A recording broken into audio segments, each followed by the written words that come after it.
Welcome back to my channel. അപ്പൊ നമ്മൾ ഇന്നൊരു അടിപൊളി കഥയാണ് കേട്ടോ പറയാൻ പോകുന്നത്. അപ്പൊ നമുക്ക് തുടങ്ങിയാലോ. ഒരിടത്തൊരിടത്ത് ഒരു ബുദ്ധിശാലിയായ കാക്കി ഉണ്ടായിരുന്നു. ഒരു ദിവസം അവൻ കുറേ സഞ്ചരിച്ചു. അവന് ദാഹിക്കാൻ തുടങ്ങി.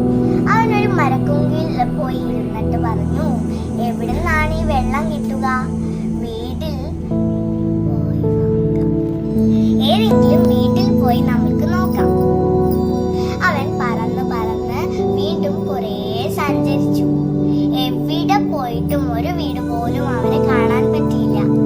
അവൻ വലിയൊരു മരക്കൊമ്പിൽ പോയി ഇരുന്നപ്പോൾ അതിനടുത്തായി ഒരു ചെറിയ മണ്ണ് കൊണ്ടുണ്ടാക്കിയ കുടിൽ കണ്ടു. ആ കുടിലിന് പുറത്ത് ഒരു മൺചട്ടി ഉണ്ടായിരുന്നു. അതിൽ വെള്ളമുണ്ടാവും എന്ന് പറഞ്ഞു. അവൻ അങ്ങോട്ടേക്ക് പറന്നു പോയി അവിടെ ഇരുന്നു.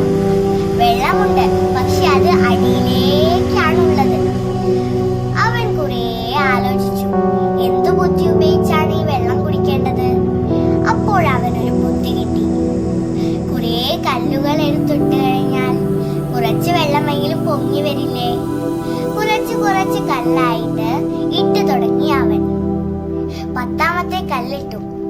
ഓരോന്നിന്റെ ഭാരം കൂടുന്തോറും വെള്ളം കൂടി വരികയാണെന്ന് അവന് മനസ്സിലായി. 11ാമത്തെ കല്ലിട്ടു. 12ാമത്തെ കല്ലിട്ടു. അവൻ അവസാനം അങ്ങനെ വെള്ളം കുടിച്ചു. അതിനുശേഷം മറ്റുള്ള കിളികളെയും വിളിച്ചുകൂട്ടി കുറേ വെള്ളം കുടിക്കാൻ അവർക്ക് കൊടുത്തു. അപ്പൊ ഇത്രയേ ഉള്ളൂ നമ്മളുടെ വീഡിയോ.